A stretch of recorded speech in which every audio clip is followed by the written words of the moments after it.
Ketika Muthalib habis safar kemudian pulang bawa bocah, mereka langsung berkata, "Hadza Abdul Muthalib." Oh, ini budaknya Muthalib. Dikirain habis beli budak kali.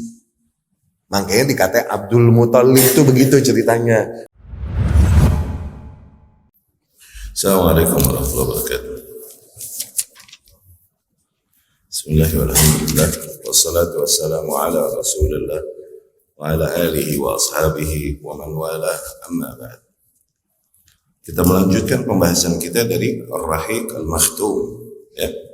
Masuk ke bab Nasabun Nabi sallallahu alaihi wasallam wa usratuh.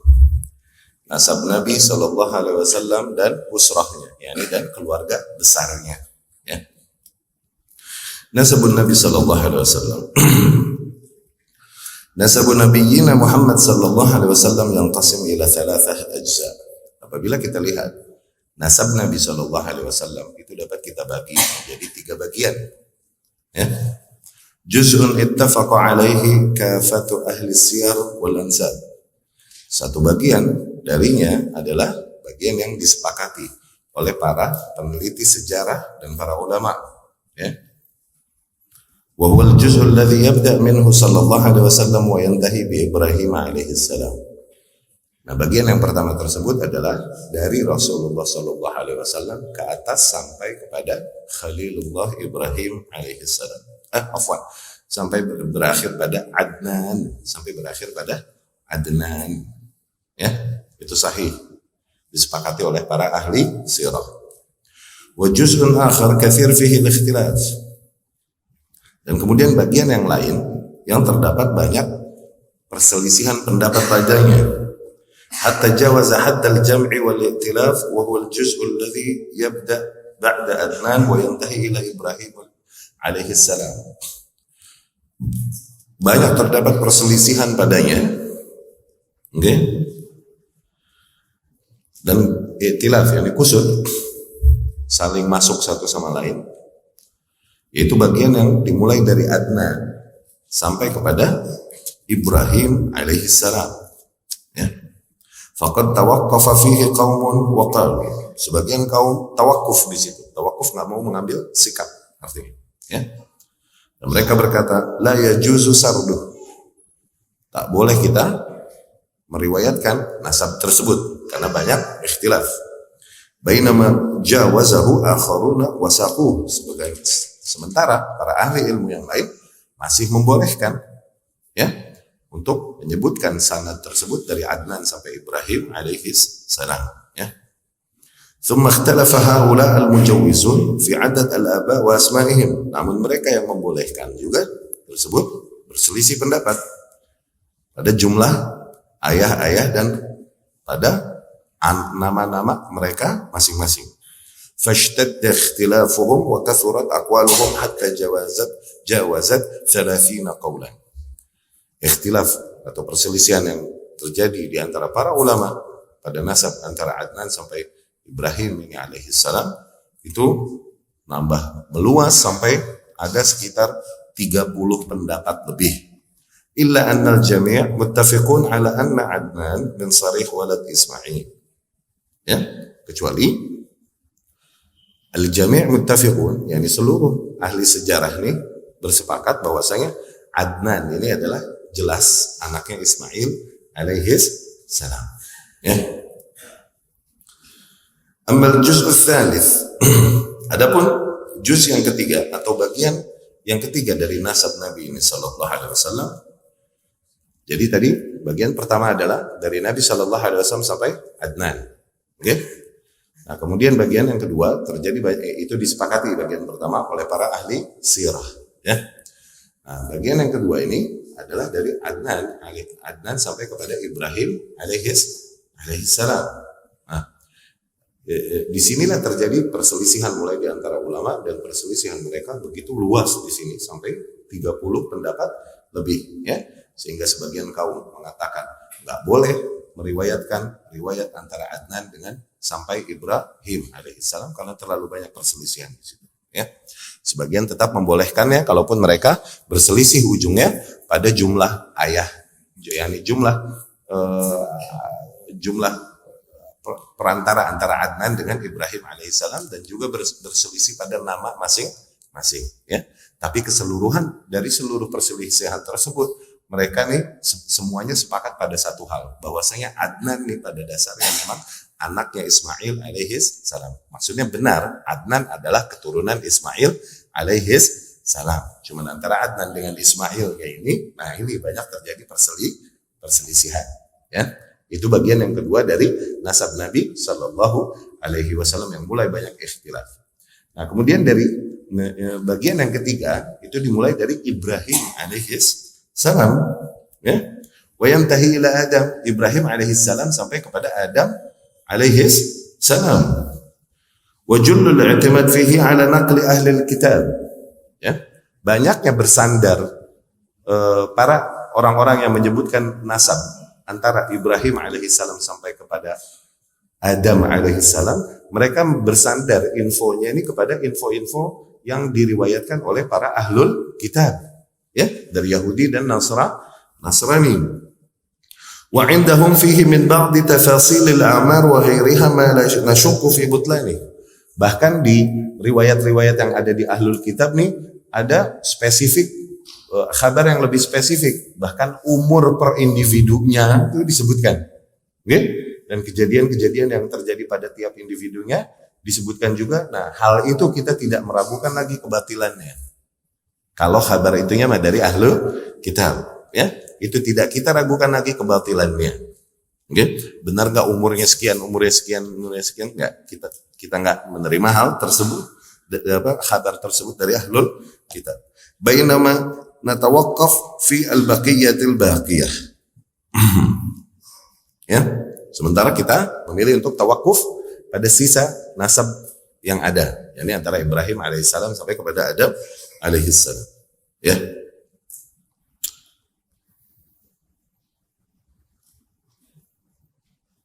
Jadi demikian ya ikhwati rahimakumullah. Pastilah terjadi perselisihan nasab setelah dari Adnan ke atas sampai kepada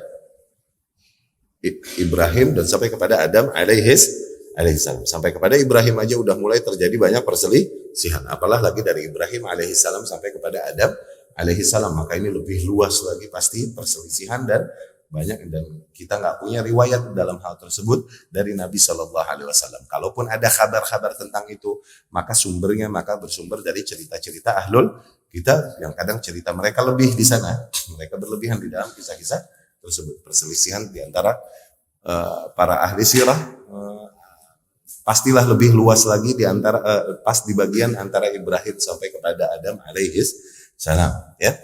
Nah, bahkan Nuh sendiri alaihissalam yang kita fahami dari kecil itu, setelah Adam itu yang diantar dari 25 nabi dan rasul yang wajib diketahui itu, setelah Adam siapa ya? Idris, baru Nuh. Sebagian ahli ilmu nggak begitu malah. Termasuk Syekh Shalih Al-Utsaimin rahimahullah, dia berkata habis Adam itu justru Nuh dulu, baru Idris. Tuh lihat. Padahal udah di 25 nabi dan rasul aja masih ikhtilaf mana duluan. Idris dulu apa Nuh dulu alaihissalam. Ya, ala kulli hal, pengetahuan tentang hal ini bukanlah pengetahuan yang toh menambah akidah kita, menambah amal soleh kita, hanya sifatnya wacana aja. Ya, hanya sifatnya maklumat aja yang la yuthmin wa la yughni min ju'. Tidaklah memberikan faidah lebih untuk kita selain tahu begituan gitu loh, ya. Khair insyaallah. Kemudian wa fi ma yali al-ajza' al-thalathah min nasabihi az-zakiyyi bit-tartib. Nah, ini kami sebutkan 3 bagian tersebut dari nasab Nabi Shallallahu Alaihi Wasallam secara berurutan, ya. Disebutkanlah juz yang pertama dari Rasulullah Shallallahu Alaihi Wasallam, Muhammad ibnu Abdullah ibnu Abdul Muttalib. Nah, ini bagian yang pertama ini, al-juz'u al-awwal, tadi ingat adalah bagian yang disepakati di antara para ahli ilmu, ya. Karena ada Nabi sendiri yang menyebutkan sanadnya sampai Adnan, dan kemudian Nabi berkata sallallahu alaihi wasallam, kadzaban nasabun. Para ahli nasab ini berdusta sisanya. Tuh, Nabi cuma menyebutkan sampai Adnan sampai Nabi sallallahu alaihi wasallam hanya menyebutkan nasabnya sampai Adnan. Setelah itu Nabi berkata, kadzaban nasabun, banyak berdusta para ahli nasab. Gitu, ya. Yaitu Muhammad ibnu Abdullah ibnu Abdul Muttalib.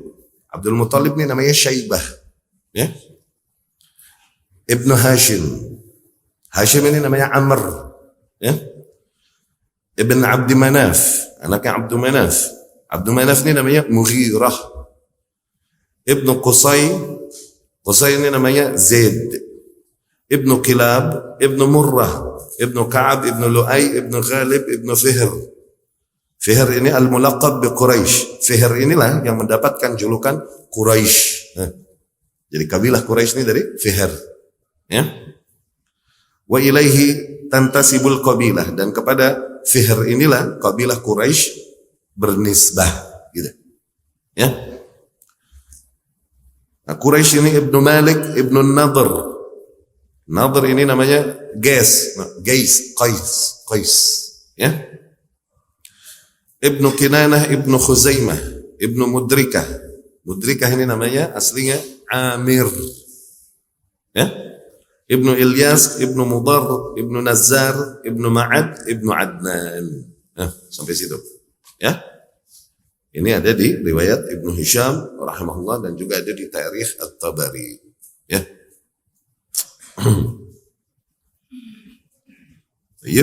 Itu nasab yang disepakati oleh para ulama. Nah, sisanya juz yang kedua dan ketiga dibaca aja masing-masing antara Rasul sallallahu alaihi wasallam dan ke atasnya, ya. Nah, kemudian kita lanjutkan ke bab selanjutnya, al-usrah an-nabawiyah. Nah, keluarga Nabi sendiri sallallahu alaihi wasallam, keluarga besar Nabi. Tu'raf usratuhu sallallahu alaihi wasallam bil usrah al-hashimiyah. Dikenal keluarga Nabi, keluarga besar Nabi sallallahu alaihi wasallam ini dikenal dengan Bani Hashim. Bani Hashim, ya. Nisbah ila jaddihi. Nah, itu dinisbahkan Hashim ini kepada njitnya, kepada kakeknya, yaitu Hashim ibnu Abdi Manaf. Hashim anaknya Abdu Manaf. Wa idzan falnadhkur syai'an min ahwal Hashim wa man ba'dah. Nah, maka kita coba sedikit ulik, riwayat tentang Hashim dan di bawah Hashim sampai kepada Nabi sallallahu alaihi wasallam. Nah, Hashim yang pertama, Hashim. Kad aslafna anna Hashiman huwa alladhi tawalla as-siqayata war-rifadata min Bani Abd Manaf hin tasalaha Banu Abd Manaf wa Banu Abd Dar ala ikhtisam al-manasib fima bainahuma. Jadi di Quraisy terjadi perselisihan antara Bani Abdul Manaf dengan Bani Abd Dar. Zain. Dan kemudian mereka berdamai, dan kemudian yang menguasai dan mereka berbagi posisi di Quraisy tersebut bagi manasib, yang bagi posisi strata sosial di kaum tersebut, dan yang akhirnya bertanggung jawab untuk siqayah dan rifadah. Siqayah yakni memberikan minum para jamaah haji, ya. Dan juga rifadah, yakni kepemimpinan yang ada, itu mereka sepakati pada Hashim ibnu Abdi Manaf. Mereka telah sepakati demikian. Wa kana Hashim musiran dha syaraf kabir. Nah, Hashim ini adalah seseorang yang memiliki kehormatan yang besar luar biasa, ya. Wa huwa awwal man at'ama thurayyad lil hujjaj bil Makkah. Hashim ini yang pertama kali membuat budaya memberikan makan suraid. Suraid ini di antara makanan-makanan penduduk sana, membagikannya kepada para jamaah haji yang datang ke Makkah. Yang pertama bikin tren itu adalah Hashim ibnu Abdi Manaf. Wa kana ismuhu Amr. Nah, Hashim ini namanya Amr. Fama summiya Hashiman illa li hashmihi al-khubz. Hashim sebenarnya nama aslinya Amr, cuman dibilang Hashim bukan lain, dia dibilang Hashim li hashmihi al-khubz, dikarenakan dia banyak ngadon roti, bikin roti, ya? Banyak bikin roti, akhirnya dibilang Hashim. Zain. Wa huwa awwal man sanna ar-rihlataini li Quraisy. Bahkan dia nih, Amr ini atau Hashim ini adalah orang yang pertama kali juga membuat sunnah 2 rihlah bagi kaum Quraisy, yaitu apa? Rihlah syita dan rihlah saif. Ingat gak? Wallahu alam nyambungnya. Ingat gak siapa yang Anda pernah bilang bikin sunnah itu di kaum Quraisy? Ingat gak? Amr bin? Wallahu a'lam. Kok rada nyambung nih. Soalnya sebagian khabar mengatakan yang bikin sunnah rihlah syita ke Yaman dan saif ke Syam, adalah Amr bin Luhai itu yang pertama kali Sayyab as-Sawaib, yang pertama kali membawa berhala ke Ka'bah. Tapi di sini dikatakan yang pertama membawanya adalah Hashim, yang pertama membuat tren tersebut, dua rihlah tersebut yang diceritakan di li'ila fi Quraisyin ila fihim rihlata asyita wa as-sayf. Katanya Hashim ini pertama. Dan by the way, Hashim ini namanya Amr juga lagi. Ya. Tapi Amr ini yang kita tahu Amr ibnu Amir ibnu Luhai. Terus dari Bani Khuza'ah. Sementara Hashim ini yang namanya Amr, ya, Bani Abdi Manaf, ya. Hashim ibnu Abdi Manaf, bukan Luhai. Wallahu a'lam, ada kusut lah di sini, ana enggak paham, ana cuma baca terjemahin aja, ya. Nanti puyeng-puyeng deh serang.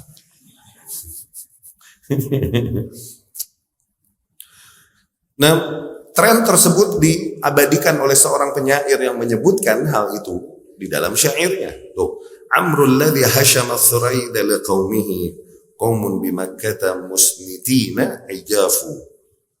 Sunnat ilaihi ar-rihlatani kilahuma safaru syita'i wa rihlatal asyafi. Tuh, Amr yang pertama kali membuat kebiasaan membuat roti-roti dan surai dan dibagikan kepada para jamaah haji yang datang ke Makkah. Nah, yang mensunnahkan juga bagi mereka dua bentuk rihlah rutinan tahunan mereka, yaitu rihlah ketika musim dingin dan rihlah ketika musim panas. Ya. Wa min hadithi, dan di antara cerita-ceritanya Hashim ini, annahu kharaja ila Syam tajiran. Suatu hari dia keluar berangkat menuju Syam tajiran. Tajir yakni berdagang, ya, dalam rangka bisnis, ya. Falamma qadima al-Madinah tazawwaj Salma binti Amr ahad Bani Ali ibn Najjar wa aqama indaha. OTW, on the way sampai Madinah, sebelum sampai Syam, dia mampir dulu di Madinah dan kemudian menikah dengan salah seorang wanita yang ada di Madinah. Nama wanita tersebut adalah Salma binti Amr, salah seorang anak dari Adi ibnu Najjar, dan kemudian Hashim tinggallah bersama Salma. Loh, selama di Madinah nih. Oke? Ini rest area. Rest area sempat dia nikah. Oke? Nah, di sini nanti ada hubungan kenapa Rasul begitu mudah diterima di Madinah. Nah, dari sini jalurnya. Oke? Nah, Hashim menikah di situ dengan siapa namanya? Salma. Sampai Jakarta jadi Salme. Ya? Sama Salma menikah. Dan kemudian setelah sejenak di situ dia tinggal bersama Salma, dia tinggalkan Madinah, dia pergi menuju Syam. Wahia inda ahliha, sementara Salma tetap di Madinah bersama keluarganya. Qad hamalat, dan pada saat itu, pada saat Hashim pergi, Salma dalam keadaan hamil. Hamil siapa? Abdul Muthalib. Hamil yang nanti akan melahirkan Abdul Muthalib. Artinya begitu. Ya. Famata Hashim. Nah, pas Hashim naik ke Syam dan kemudian berdagang di daerah Syam, meninggal Hashim di Syam. Di Syamnya tepatnya di Gaza. Gaza yakni Filistin, Palestina. Kan masuk ke Syam. Syam ini kan Palestina, Yordan, Lebanon, Syria. Nah, pas lagi di Gaza, sakit Hashim dan meninggal dunia di Gaza. Di Palestina, min ardi Filistin. Wa waladat imra'atuhu Salma Abdul Muthalib. Nah, sementara di Madinah istri yang hamil tersebut, istrinya Hashim yang hamil tersebut melahirkan seorang anak lelaki yang dinamai Abdul Muthalib. Tuh, enggak dinamai Abdul Muthalib sih, Abdul Muthalib julukan, nanti kita jelaskan. Melahirkan seorang bayi lelaki tahun 497 Masehi, tepatnya. Wasammathu, dan bayi lelaki tersebut dinamai Syaibah. Dinamai Syaibah. Oh, namanya mah Syaibah. Zen. Li Syaibah kanat fi ra'sih. Kenapa dinamai Syaibah? Kenapa dinamai Syaibah baby ini? Karena ada Syaibah yang ada di rambut. Syaibah yang ini uban. Ada ubannya. Ada rambut putih. Ya. Sampai sini jadi Syaibe. Nah. Ya, ini Syaibah. Zen. Waja'alat turabbihi fi baiti abiha fi Yathrib. Akhirnya Salma mengurus baby boy-nya tersebut di rumah ayahnya di Yathrib. Di Yathrib yakni di Madinah. Walam yash'ur bihi ahad min usratihi di Makkah. Nah, keluarga Hashim yang ada di Makkah ini enggak sadar kalau ternyata Hashim punya anak di Madinah. Zin? Wa kana li Hashim arba'ah banin. Nah, totalnya Hashim ini punya 4 anak lelaki dan 5 anak wanita. 4 anak lelaki dari Hashim tersebut, ada yang namanya Asad, kemudian ada yang namanya Abu Saifi, kemudian ada yang namanya Nadlah, kemudian Abdul Muttalib. Nah, Abdul Muttalib ini Syaibah. Zin? Wa 5 banat, dan Hashim punya 5 putri. Wahun, yaitu siapa aja? Ada yang namanya Syifa, ada yang namanya Khalidah, ada yang namanya Dha'ifah, ada yang namanya Ruqayyah, ada yang namanya Junnah. Baru masuk fase berikutnya. Abdul Muttalib ini, Syaibah. Qad alimna mimma sabaq anna saqayata wal rifadata ba'da Hashim sarat ila akhihi al-Muttalib ibnu Abdi Manaf. Nah, Hashim tadi kita ceritakan bahwasanya yang memegang tampuk kepemimpinan di Quraisy dan kemudian yang berkuasa atas Zamzam, berikan minum dan lain-lain. Di Makkah nih adalah Hashim, kan pada saat itu Hashim anaknya Abdul Manaf. Cuman Hashim pergi dan meninggal dunia. Akhirnya posisi tersebut diisi oleh adiknya. Nama adiknya adalah Al-Muttalib. Nama adiknya siapa? Hashim. Yang mengambil posisi leadership di Makkah.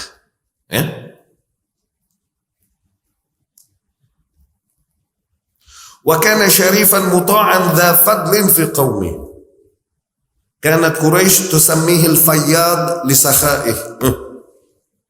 Muttalib ini orang yang sangat terhormat di kaumnya dan sangat ditaati di kaumnya.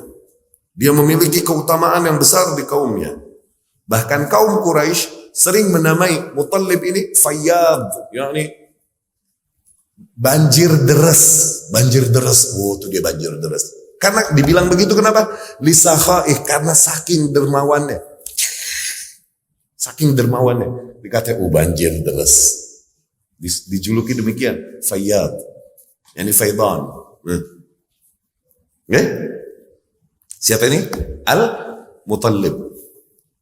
Walamma sara Syaibah Abdul Muttalib wasifan aw fawqa dhalik ibnu 7 sinin aw 8 sinin sami'a bihi Al-Muttalib. Nah, kemudian ketika Syaibah tadi yang di Madinah anaknya Hashim sampai usia 7 atau 8 tahun, barulah Al-Muttalib mendengar bahwasanya ternyata abangku punya anak di Madinah. Baru dia dengar kabar itu. Ternyata abangku ninggalin anak ada di Madinah, di Yathrib. Muttalib baru dengar kabar tersebut. Farahala fi talabi. Akhirnya dia berangkatlah untuk mencari anak dari abangnya tersebut. Berangkat kemana? Ke Madinah tentunya, ke Yathrib.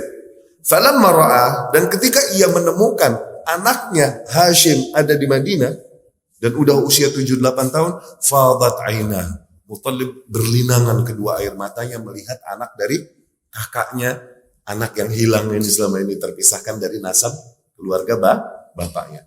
Wa khaddah, dan kemudian dipeluknya anak tersebut oleh Al-Muttalib. Wa dhammah, dipeluk oleh Al-Muttalib. Wa ardafahu ala rahilatihi famtana'a hatta ta'zana lahu ummuh. Dan kemudian Al-Muttalib langsung mengajak Syaibah, yuk udah deh ikut Ami pulang, begitu. Berarti kan Aminya, pamannya ya, paman dari bapak. Ya udah, tong ikut Ami pulang. Mana? Ke Mekah. Nah, Syaibah nggak mau, entar dulu. Sehingga ibuku mengizinkanku dulu. Ibunya siapa tadi? Salma. Zain. Akhirnya Muttalib menemui ibunya. Sa'alaha al-Muttalib antursilahu ma'ah. Dia memohon kepada ibunya agar biarkan Syaibah ikut aku ke Mekah. Nggih? Famtana'at, tapi ibunya nggak mau. Apa? Nggak gitu, nggak mau. Fakal, kemudian dibujuklah oleh Al-Muttalib. Dia berkata, innama yamdi ila mulki abihi wa ila haramillah. Sesungguhnya Syaibah akan pergi kepada kuasa ayahnya yang ada di Makkah dan kepada tanah Allah yang suci di Makkah. Tuh. Nih, ibunya mendengar anaknya akan pergi ke sana, ternyata dia punya kuasa di sana gitu, di Makkah itu. Akhirnya ibunya pun melepaskannya dan mengizinkannya, fa'adzinat lahu. Akhirnya dibawalah Syaibah tersebut oleh Al-Muttalib. Faqadima bihi Makkah murdifuhu ala ba'iri. Muttalib pada saat itu datang membawa Syaibah ke Makkah, dibonceng langsung sama dia. Ini satu kendaraan sama Muttalib. Muttalib ini adalah seorang yang sangat dihormati oleh kaumnya. Tadi kita telah ceritakan. Faqalan nas, ketika orang-orang melihat Muttalib datang dengan seorang bocah, dengan seorang anak. Okay? Siapa nama anak ini tadi? Syaibah. Nah, orang-orang ketika Muttalib habis safar kemudian pulang bawa bocah, mereka langsung berkata, "Hadza Abdul Muttalib." Oh, ini budaknya Muttalib. Dikirain habis beli budak kali. Makanya dikatain Abdul Muttalib itu begitu ceritanya. Nama aslinya mah Syaibah. Ada Abdul Muttalib, oh ini dia budaknya Al-Muttalib. Faqal, Muttalib pun berkata, waihakum, celaka kalian. Innama huwa ibnu akhi Hashim. Sesungguhnya anak ini adalah anak dari abangku si Hashim. Fa'aqama indahu hatta tara'ra thumma innal Muttalib halak. Dan akhirnya Syaibah tinggal bersama Muttalib sampai dewasa, okay? Dan kemudian sampai meninggallah Muttalib di daerah Radman dari negeri Yaman. Okay? Fawalla ba'dahu Abdul Muttalib. Nah, Muttalib meninggal, akhirnya mengambil posisinya untuk memimpin Quraisy adalah Abdul Muttalib ini, anaknya Hashim. Syaibah ini anaknya Hashim yang jadi leader yang menggantikan Muttalib, menggantikan pamannya, ya, menggantikan amiknya. Fa'aqama liqaumihi ma kana aba'uhu yuqimuna liqaumihim. Abdul Muttalib ini menjalankan tugasnya pada kaumnya sebagaimana dilaksanakan tugas tersebut oleh para kakek nenek moyangnya, oleh para kakek-kakeknya pendahulunya, ya. Syurifa fi qaumihi syarafan lam yablughu ahad min abaih. Bahkan dia mendapatkan gelar atau mendapatkan posisi yang sangat dihormati di antara kaumnya, posisi yang bahkan ayah dan kakeknya tidak sampai segitunya di antara kaumnya dulu. Wa ahabbahu qaumuhu wa 'azuma khataruhu fihim. Kaumnya sangat mencintai Abdul Muttalib ini, sangat mencintai Syaibah, wa 'azuma khataruhu fihim, dan posisinya sangat penting di antara kaumnya tersebutnya. Ini di antara Quraisy, ya. Walamma matal Muttalib wathaba Naufal ala arkah. Abdul Muttalib faghasabahu iyyaha. Fasa'ala rijalan min Quraisy an-nusrata ala ammi. Faqalu la nadkhul bainaka wa baina ammik. Dan ketika Muttalib meninggal tadi, dan yang mendapatkan posisi adalah Abdul Muttalib sepeninggal pamannya itu, sepeninggal amiknya. Ada salah seorang pamannya lagi namanya Naufal. Dia mencoba merebut kekuasaan Abdul Muttalib. Okay? Dia mencoba merebut kekuasaan yang ada pada tangan Abdul Muttalib.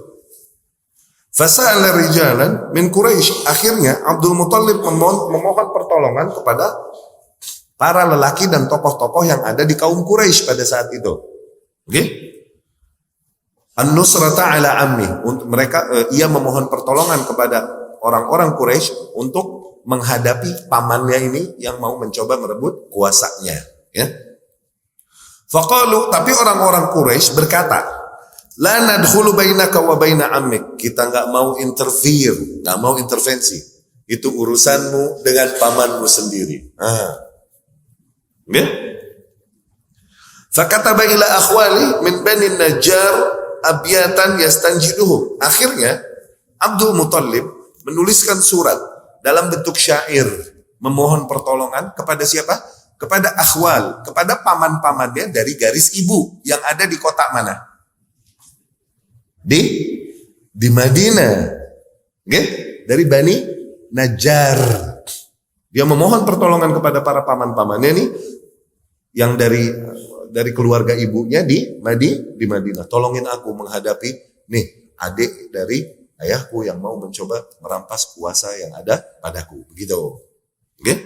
Dan betapa orang-orang Quraisy nggak mau menolongku karena ini adalah perselisihan antar keluarga. Begitu.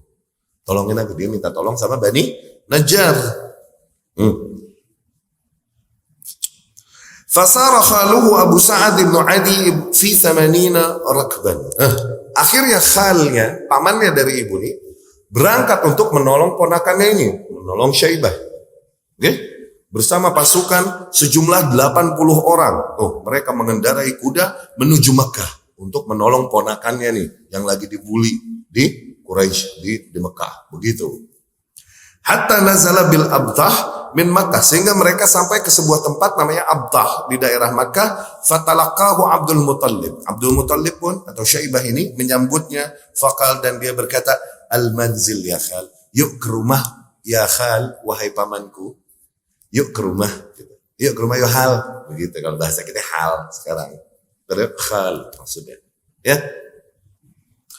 Faqal, tapi pamannya ini Abu Sa'ad dia berkata, la wallah, enggak wallah, hatta alqa Naufalan, aku enggak mau ke rumahmu sampai aku ketemu dulu si Naufal. Mana orangnya? Begitu, si Naufal dicariin. Thumma aqbala fa waqafa ala Naufal, akhirnya dia menghampiri si Naufal tersebut. Wa huwa jalis fil hijr ma' masyayikh Quraisy.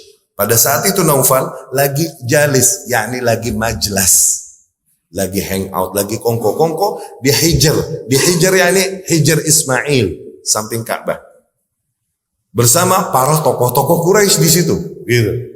Naufal lagi di situ, disamperin langsung sama Abu Sa'ad ini. Fasalla Abu Sa'ad saifah. Abu Sa'ad pun langsung mencabut pedangnya dan menodongnya. Waqal, dan dia berkata, wa rabbul bait, demi Tuhannya rumah ini, yakni demi Allah.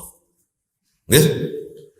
La illam tarud ala ibni akhi ala ibni ukhti arkahah la umakkinanna minka hadzas saif. Kalau kau tak kembalikan kuasa anak dari saudariku kepadanya, sungguh aku akan tempatkan pedang ini padamu. Yakni gua tancepin nih pedang sama lo nih kalau lo enggak balik. Begitu. Diancam sama Abu Sa'ad. Faqal, Naufal pun berkata, radadtuha alaih. Oh iya deh, ana balikin buat dia. Begitu kata Naufal nih. Fa ashhada alaihi masyayikh Quraisy. Akhirnya Abu Sa'ad minta para tokoh-tokoh Quraisy yang ada di situ, kalian saksi ya, dia udah mengembalikan kuasanya kepada ponakanku. Begitu. Tsumma nazala ala Abdul Muthalib. Kelar di urusan, barulah Abu Sa'ad bersama pasukan tersebut mampir ke rumahnya Syaibah, ke rumahnya Abdul Muthalib. Baru situ deh. Fa aqama indaha thalathat. Dia nginep di situ bangsa 3 hari. Gitu. Ya. Tsumma tamara, dan sempat Abu Sa'ad umroh dulu di situ, wa raja'a ilal Madinah, dan kemudian dia pergi pulang ke Madinah. Falamma jara dzalik halafa Naufal bani Abdi Syams ibnu Abdi Manaf ala bani Hashim. Nah, ketika hal tersebut terjadi, Naufal masih belum puas. Dia membuat perjanjian dengan Bani Abdi Syams dan Bani Abdi Manaf untuk melawan Bani Hashim ini. Lamma ra'at Khuza'ah nasar Bani Najjar li Abdul Muthalib, qalu nahnu waladnah kama waladtumuh fa nahnu ahaqqu bi nasri. Ada lagi Bani lain namanya Bani Khuza'ah. Mereka melihat ketika apa yang dilakukan Bani Najjar dari Madinah jauh-jauh ke Mekah untuk belain Abdul Muttalib ini. Bani Khuza'ah berkata, sesungguhnya kami telah melahirkannya sebagaimana kalian melahirkannya dan kami lebih berhak untuk membela Abdul Muttalib. Begitu. Bani Khuza'ah bergabung dengan Bani Hashim untuk menolong Abdul Muttalib melawan siapa? Melawan Naufal ini yang bersekutu dengan Bani Abdi Manaf. Ya. Qalu nahnu waladna. Kata Bani Khuza'ah, kita pun yang melahirkannya, yakni dia lahir dari nasab kita, sanad kita. Kama waladtumu, sebagaimana kalian melahirkannya. Fanahnu ahaqqu binasri, sungguh kita lebih berhak untuk menolongnya. Wa dzalika anna umma Abdi Manaf. Kenapa demikian? Itu karena uminya Abdu Manaf adalah dari golongan mereka. Fadakhalu daran nadwah wa halafu Bani Hashim ala Bani Abdi Syams wa Naufal wa hadzal half huwa alladhi sara sababan li fathi Makkah kama sayati. Akhirnya mereka pun masuk ke Darun Nadwah dan kemudian mereka membuat perjanjian, antara Bani Hashim dan Bani Abdi Syams dan Naufal. Nah, perjanjian inilah nanti akan menjadi sebab ditaklukkannya Makkah sebagaimana yang nanti akan kita sampaikan. Wa min ahammi ma waqa li Abdul Muttalib min umur al-bait syai'an. Tayyib, demikian kira-kira singkat cerita tentang Hashim dan kemudian tentang Syaibah, yakni Abdul Muttalib di masa hidupnya. Nah, kemudian masuklah bab selanjutnya ini, yaitu apa? Berbicara tentang di antara perkara-perkara besar yang terjadi di masa kekuasaan Abdul Muttalib di Makkah. Oke? Di Makkah. Ada perkara-perkara besar yang terjadi. Di antaranya ada dua perkara besar. Oke? Hafru bi'r Zamzam wa waqa'atal fi. Dua perkara tersebut adalah digalinya kembali sumur Zamzam dan kemudian terjadinya pasukan bergajah di zaman Abdul Muttalib. Nah, dua kejadian besar ini terjadi di masanya Abdul Muttalib leading Makkah, leading Quraisy. Nah, khulasahnya, singkat ceritanya, annahu umira fil manam bihafri Zamzam wa wusifa lahu mawdi'uha faqama yahfuru. Jadi Abdul Muttalib di dalam tidurnya dia diperintahkan, yakni mendapatkan perintah yang pangsit. Wangsit. Dia melihat di mimpinya nih, dia menggali kembali sumur Zamzam. Dan kemudian ditampakkan di mana sih spot Zamzam tersebut. Berarti ini cerita Zamzam udah kekubur kan? Berarti ceritanya begitu kan? Dan udah hilang, begitu kan? Ini ditampakkan kembali kepada Abdul Muttalib di mimpinya tersebut. Di mana sih spot titik Zamzam tersebut kepada Abdul Muttalib. Akhirnya beneran, faqama yahfur. Mulailah Abdul Muttalib menggali titik sebagaimana ditunjukkan kepadanya di mimpinya tersebut. Fawajada fihi al-asya' allati dafanaha al-jarahimah hina laja'u ila al-jala. Ya, ayus suyuf wad-duru wal-ghazalina min al-dhahab. فضرب الأسياف بابا للكعبة وضرب في الباب الغزالين صفائح من ذهب وأقام سقاية زمزم للحجاج. Nah, ketika ia menggali tersebut, titik yang ditunjukkan tersebut oleh di dalam mimpinya tersebut, ketika ia menggali hal tersebut, dia menemukan banyak hal yang menyumbat atau menutup sumur Zamzam. Dari apa? Dari pedang-pedang dan kemudian durur, yakni baju-baju perang, dan kemudian tameng, dimasukin semua ke sumur dulu. Ketika apa? Ketika datang serangan pasukan bergajah waktu itu, dan mereka disuruh naik ke gunung. Waktu itu kan begitu kan, disuruh naik ke gunung, jangan halangi pasukan bergajah, gitu. Dan kemudian ada emas-emas dan lain-lain, di mana mereka menutupi sumur tersebut diuruk oleh dengan harta benda yang ada pada mereka. Dan ketika digali sama Abdul Muttalib, ia menemukan kumpulan harta tersebut yang menutup dan menguruk sumur Zamzam.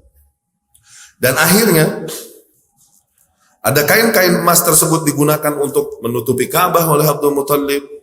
Dan kemudian juga ada ketika mulai ketemu lagi dan dapat diambil lagi air Zamzam, dia mulai kembali menghidupkan budaya untuk memberi minum para jamaah haji dengan air Zamzam.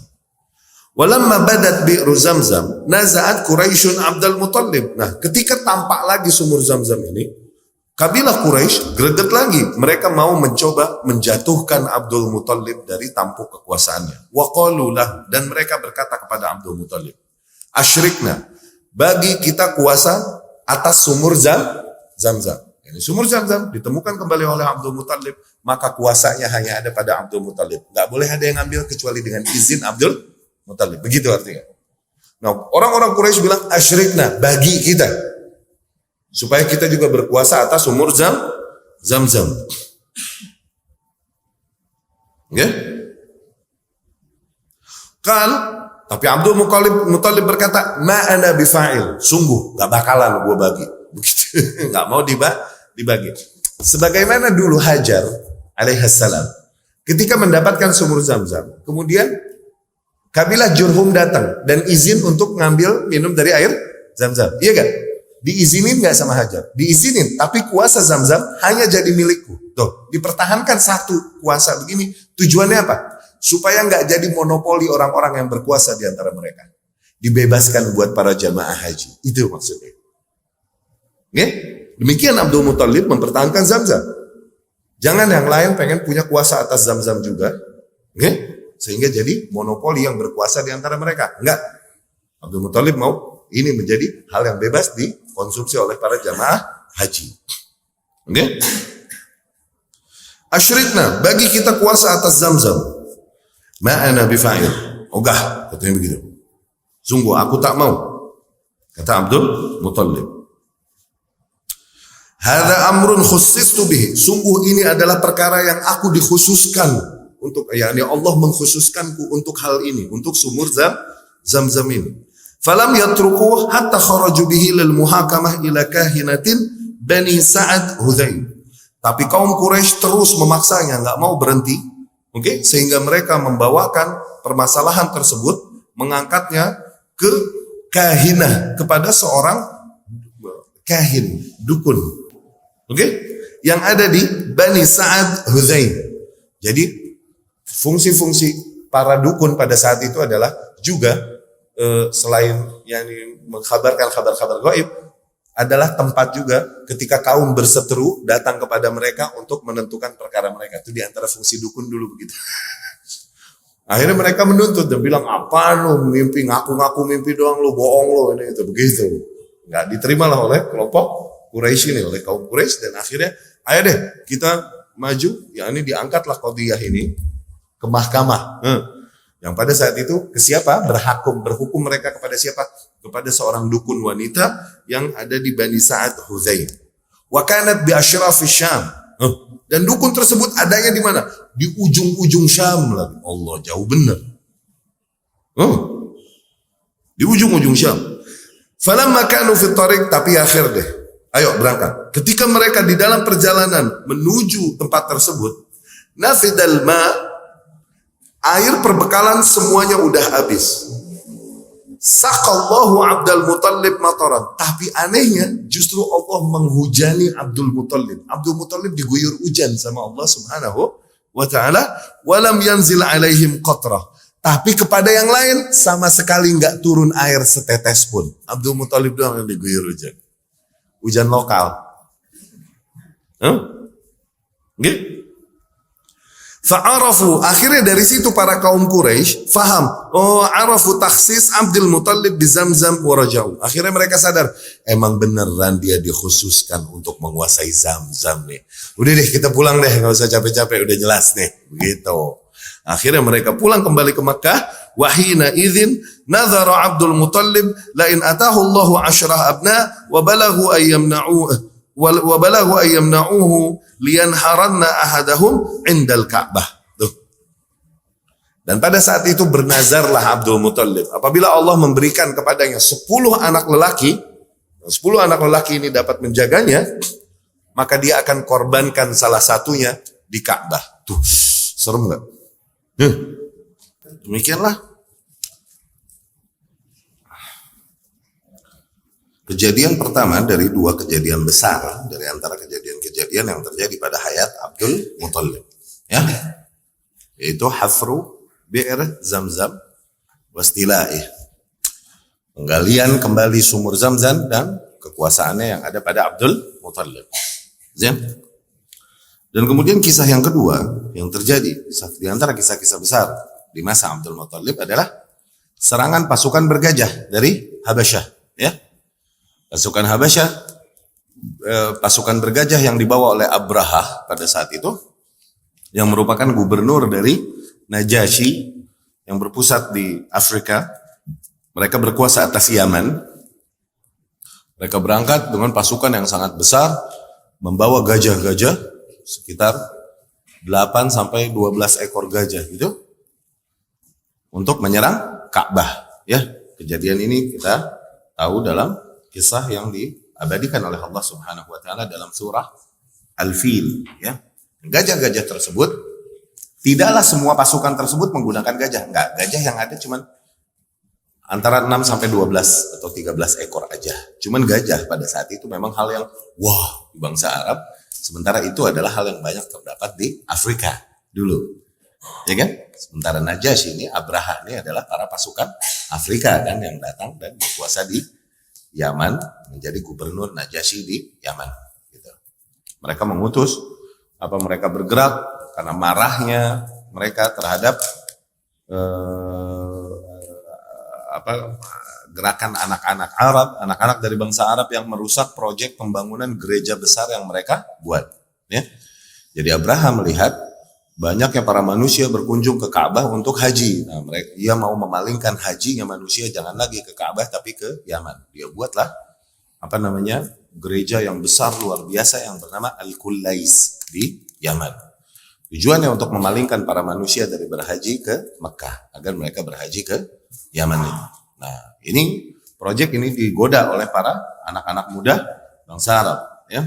Ada yang mengatakan dibakar, ada yang mengatakan dilempari kotoran, dilumuri kotoran dan lain-lain. Ini membuat Abrahah marah dan mempersiapkan pasukan besar untuk menghajar Ka'bah dan membalas kelakuan bangsa Arab tersebut. Mau dihancurkan Ka'bah oleh Abrahah. Berangkatlah Abrahah dengan gajah-gajah tersebut bersama pasukan besarnya menuju Makkah. Ini kisah sudah kita ketahui. Dan pada saat itu Abrahah sendiri menaiki gajah di antara gajah yang paling besar pada saat itu, dan gajah tersebut the last of his kind. Gajah tersebut bernama Mahmud. Nah, jenis gajah ini adalah jenis gajah yang the last of his kind. Oke, gajah ini gajah terakhir, nggak ada lagi yang kayak begini jenisnya. Namanya Mahmud. Sampai sampai barat jadilah mammoth, itu mammoth. Gajah-gajah yang memiliki bulu panjang. Itu betul adanya dulu.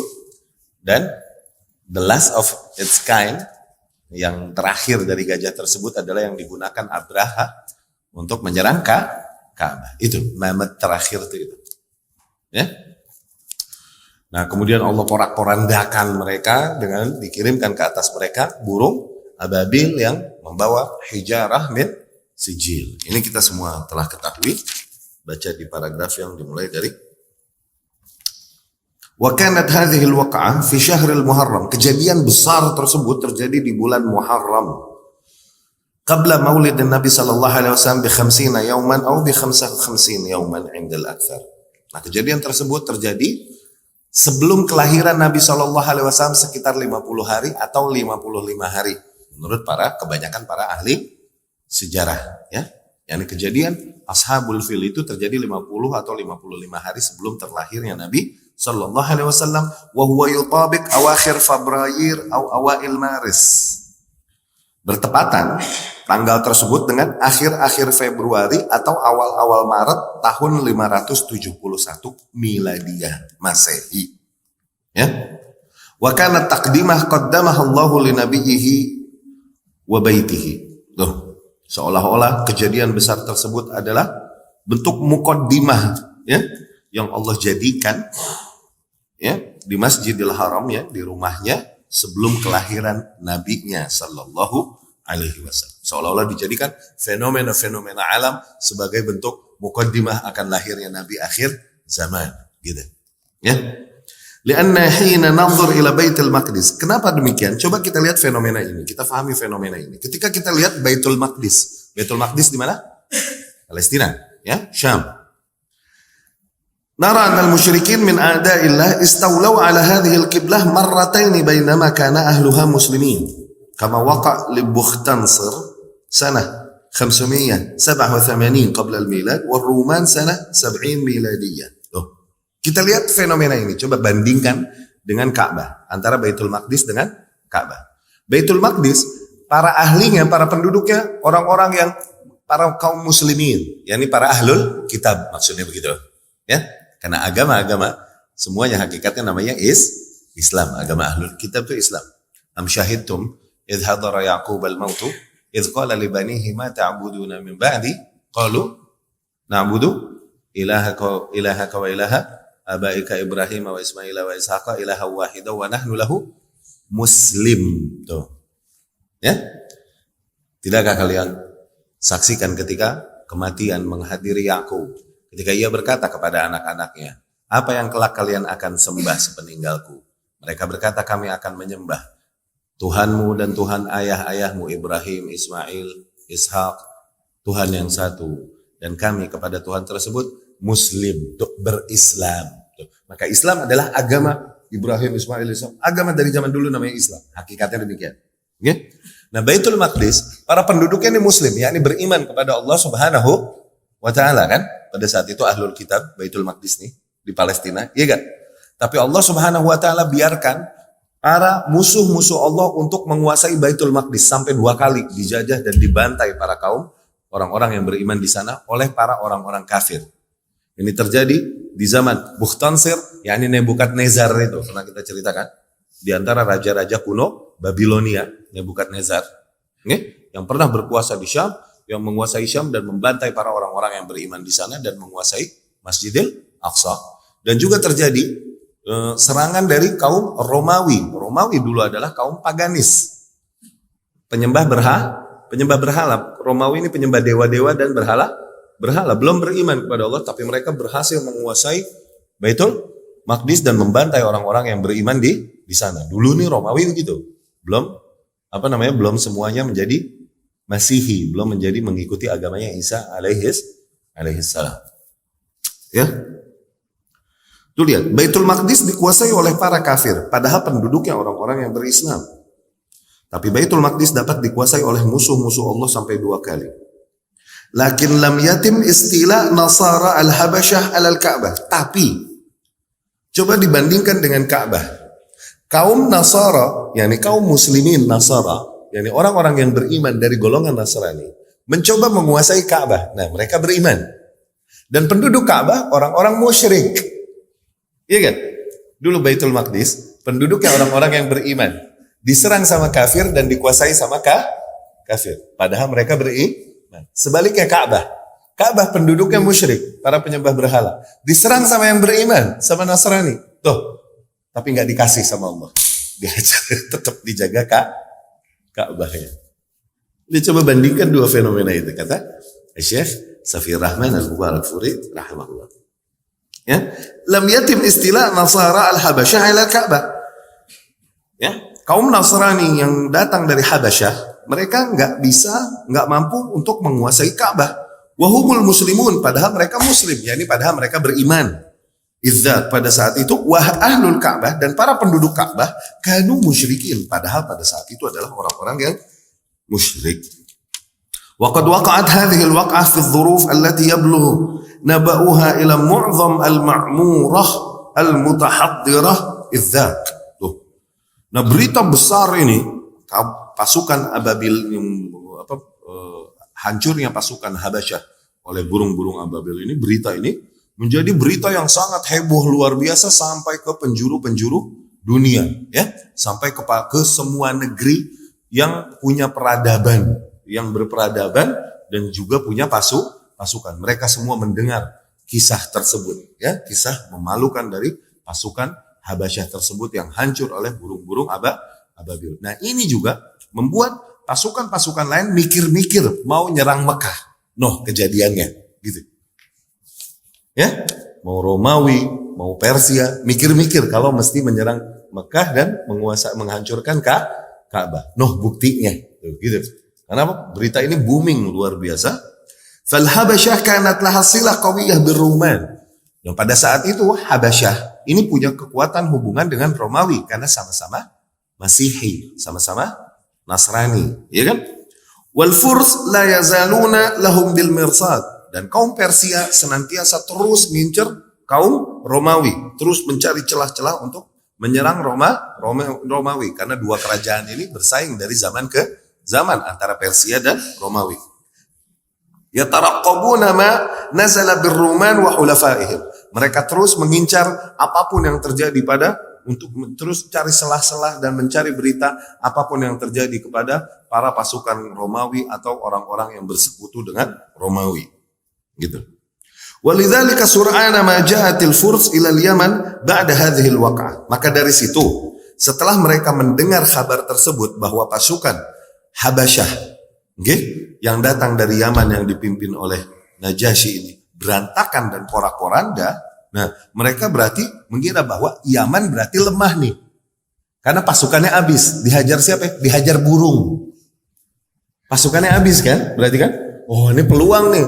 Karena Yaman berada di bawah kuasa Afrika yang merupakan bawahan masih Romawi. Ini Persia melihat ini peluang untuk sikat Yaman, ambil Yaman dari golongan tersebut.